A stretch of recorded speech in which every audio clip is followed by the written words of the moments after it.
The technology is an amazing complement to the human aspects of coaching and instruction. I think that's the opportunity. Well, there's this temptation with AI to want to do the most. Look, there's definitely hesitancy. Like, there's no question. It's not the same process over and over again. Someone learning freestyle. That was the response, actually. It was just a lot of fear. Today's guest is Mike Cardno, the founder of SomaFormHQ. Mike specializes in swim biomechanics research, focused on optimizing technique, reducing drag, preventing injuries, and bridging the gap between scientific analysis and real-world swim performance. His work is all about precision, measuring motion, and helping swimmers move more efficiency. So let's dive in.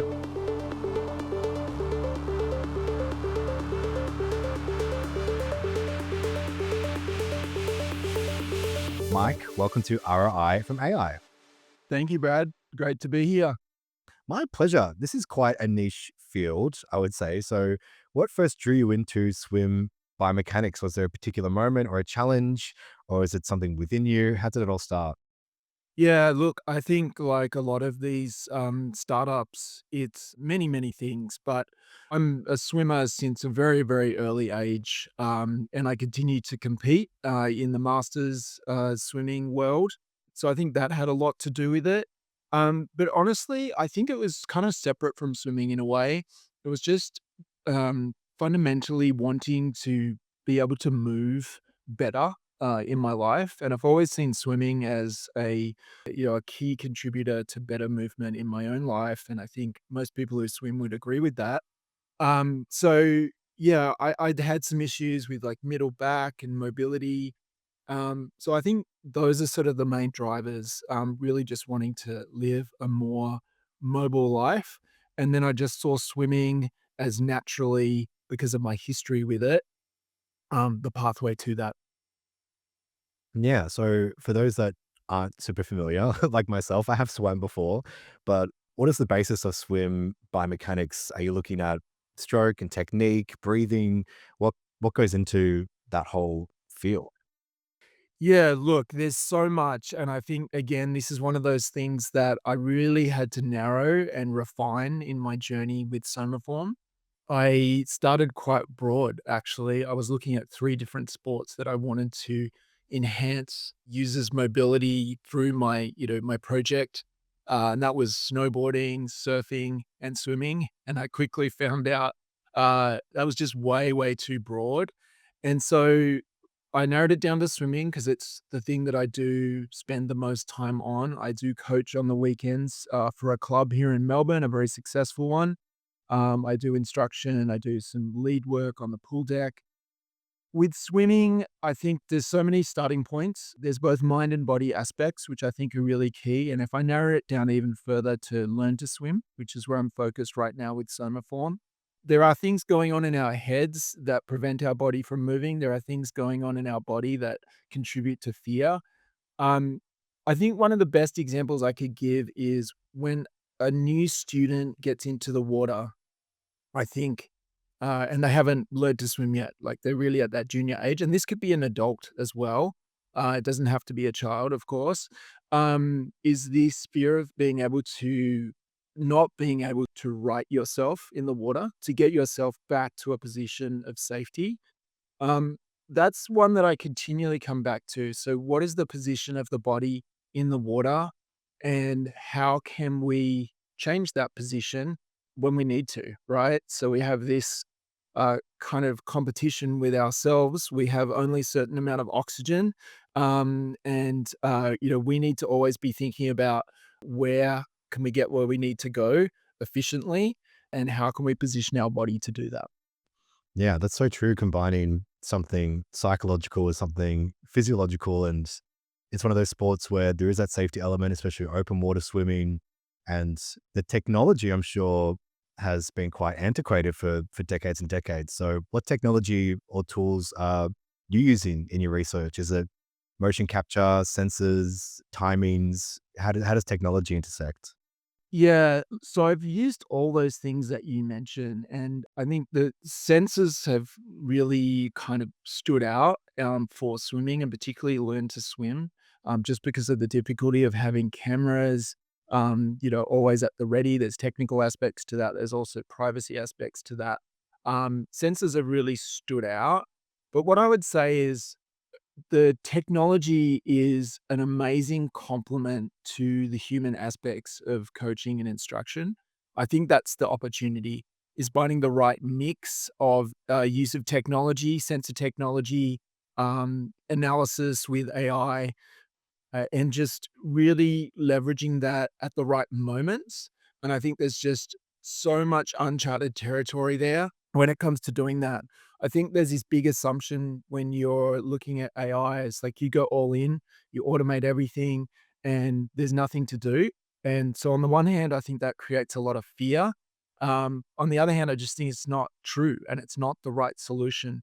There's always going to be this human, subjective, life is subjective, right? It's not the same process over and over again. Someone learning freestyle, person A next to person B, it can be fundamentally different going back and forth between the mental and the body aspects of it.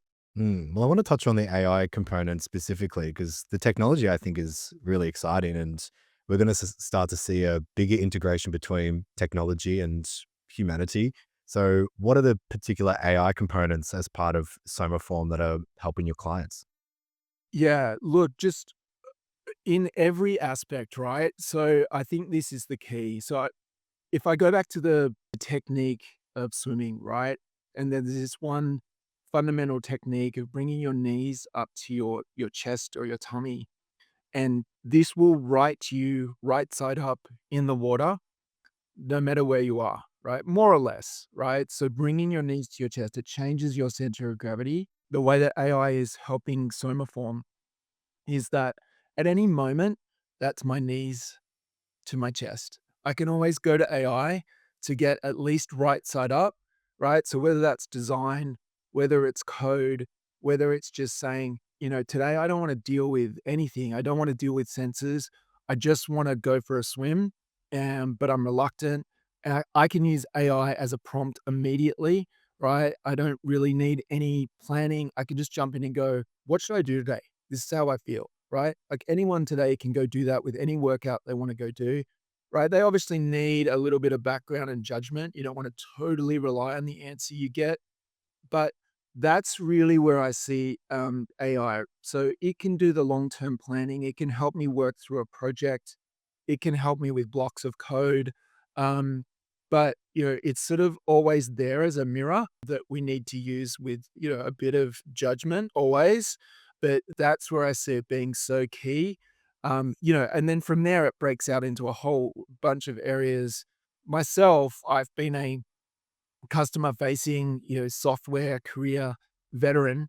And for me, it's allowed me to just do so much stuff as an individual founder that, I couldn't have done before because it just would have taken too much time. So yeah, it's so freeing in that aspect. That I can have an idea and the next day I can have a basic app that I could go test for clients and test in the pool. Yeah, I think it's an amazing time that we live in, and I love your approach to it, being able to be critical of AI, but looking for all those different intersections where you can implement AI and not just in data or not just in technology, but also your own personal development.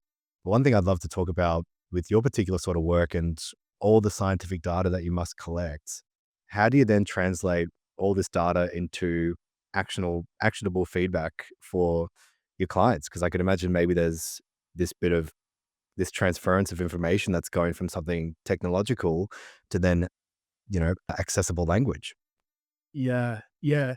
Oh, yeah, it's a challenge. I think it's at the core of where we're trying to understand, as, businesses, societies, the value of AI, because there is, in theory, maybe, 99% of all the knowledge in theory is, in these LLMs. But the application of that to the real world, particularly to physical movement, it's very complex on the one hand, which is exciting because there's problems to solve. But what I'd say is that actually it's quite simple in many respects. Today, if you go swimming, if I go look, at my local pool and there's 8 people swimming in 8 lanes and I can see that each one is doing something incorrectly, usually it's legs too low in the water and body position. All I need to do to add amazing value to those 8 people is give them a simple output of a signal regularly, consistently, like even just maybe a green light that said, "Your body position wasn't great, like that last lap," right? That's all I need to say. I can have an output like that. That is 100% more feedback than they're getting today, right? Apart from the feedback their own body and their mind's giving them. So I think that what a lot of people get lost in is there's so much that AI in theory can do, and they try to do it, but actually it's just very simple outputs, right? So, to go back to the complexity, yes, it is really difficult to capture sensor data accurately. You look at a lot of the products that are already out there in market, the watches, and I've tested with a lot of those. They're incredibly insightful in a lot of ways. There's a lot of quantitative metrics that you can get out of watches, CO2 levels, I believe, and things like that. But when it comes down to actual movement, most of those devices are currently just recording steps. They may be able to identify if you're swimming freestyle or if you're swimming backstroke fairly accurately. But to me, that kind of misses the point. Like, how is that actionable? Like, I already knew that I was swimming backstroke. I already knew that I was swimming freestyle. Like, you tell me, okay, that's another data point to confirm it. But what I think, is way more important is actually things that transcend across the strokes, that are more about position in the water, and that start to really tap into the ways that we like to receive feedback when we're ready to receive feedback, I think is another key component of this. We're not always open to feedback. And this is another key thing that I'm really trying to focus on with SomaForm is that I only want the technology to give you feedback when you're ready. So I think, yeah, it's just a really, really exciting space, and I just think there's so much that individual founders like me can do. Mm. Well, there's this temptation with AI to want to do the most, I feel. Even that green light analogy, I think, is so powerful because typically you'd think, well, we have AI, we need to interpret this data, have a 5-page document with all the notes and an action plan, and then checking in with goals every few months. Where if you keep it simple, then I think you're going to get more bang for your buck because there's only so much we can take on in our brains. And I could imagine the people that you're working with are athletes or maybe they're beginner swimmers, they're coaches. There might be some reticence to AI from some of the people you're working with. So have you noticed that maybe some people are hesitant to this technology, or has the adoption been pretty strong? Yeah, look, there's definitely hesitancy. Like, there's no question. I mean, I think going back maybe a year or two ago, I did a presentation to a wonderfully talented group of managers in the swimming world. And yeah, that was the response actually, was just a lot of fear, right? And I understand it, right? So there's data where we already have concerns about data breaches with traditional software, SaaS software, and just software in general, banks, whatever it is, and that is concerning. So I think that fear is definitely carried over to AI, and maybe even more so, like because AI is genuinely, I don't know if that has intent, but is trying to learn. Um, about us, right? And that has a benefit, that has downsides. So I still return to this idea of it needs to be seamless. It needs to have a real value. Like, so, I can show that your body position was not correct or that your arm was not moving in the right way. But, that needs to be timed. And, we don't want necessarily a camera staring in our faces the whole time.